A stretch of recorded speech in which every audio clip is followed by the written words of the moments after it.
There are many ways to humiliate a cricket team. You can thrash them by an innings. You can chase down their total without losing a wicket. Or you can simply bully them into submission with sheer pace.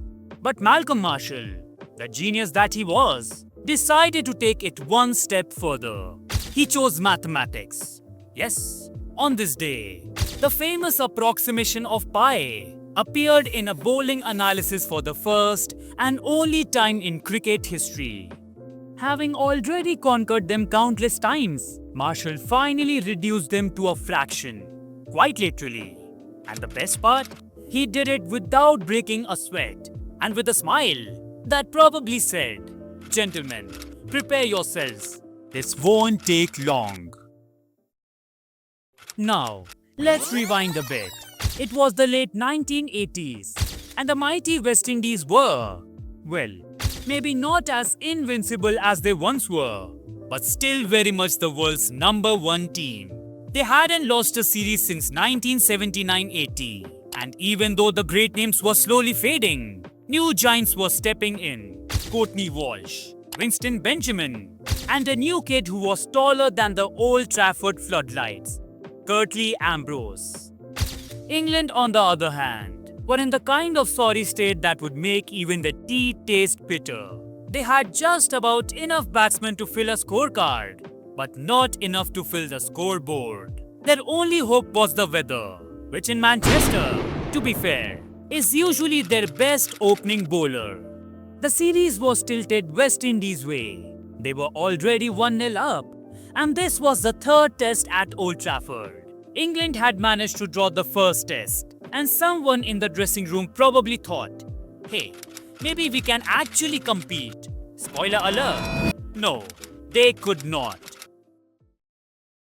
England won the toss and decided to bat first. Manchester was its usual self, overcast, gloomy, with rain stopping play every now and then. In those conditions, facing Marshall, Walsh, Benjamin and Ambrose was pretty much like walking into a lion's den and hoping the lion has gone vegan. England's innings went exactly as expected. Soon enough, they were reduced to 55 for 4. Marshall was sharp, Walsh was relentless, and Ambrose was already showing why he would one day be the world's tallest nightmare. By the end of the first day, England were bowled out for just 135.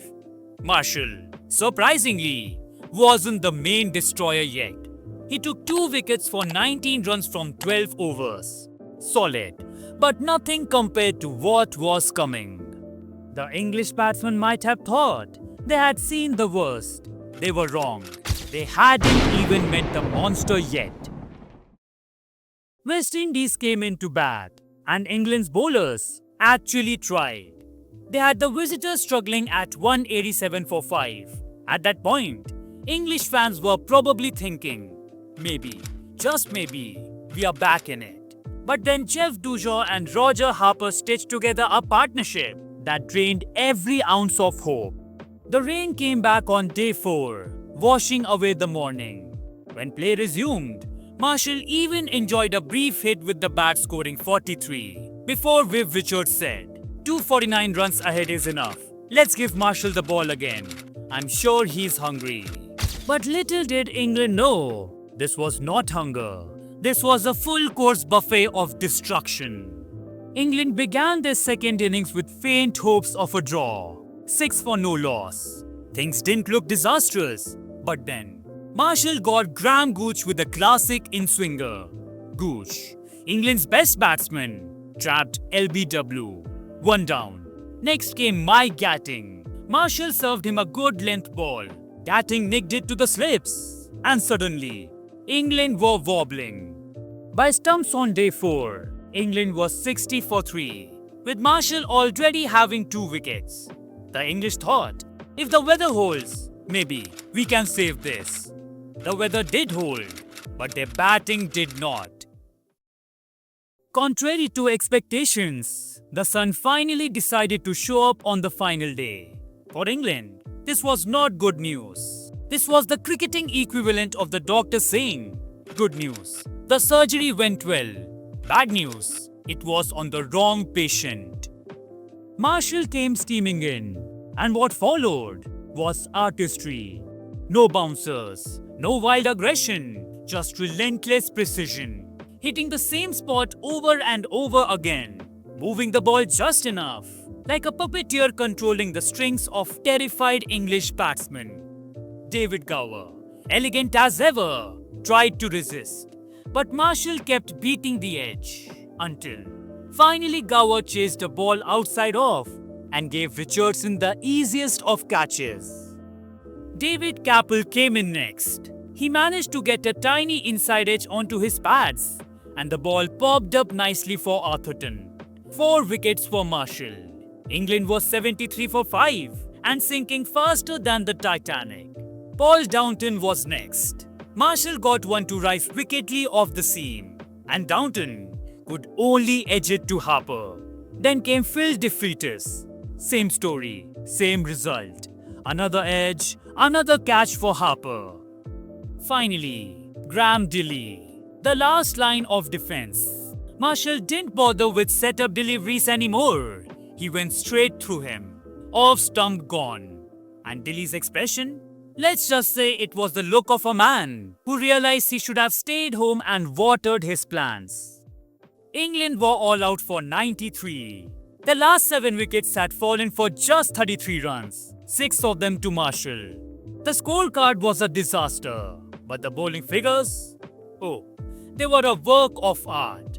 Malcolm Marshall, 15.4 overs, 5 maidens, 22 runs, 7 wickets. Yes, 7 for 22. The mathematical humiliation. The approximation of pi. West Indies won by an innings and went 2-0 up in the series. The game technically lasted until day 5, but in truth, it was over by day 3. Rain and bad light had only delayed the funeral. And by the end of the series, West Indies would win 4-0. Now, let's pause for a moment, because it's easy to get lost in numbers and forget the man behind them.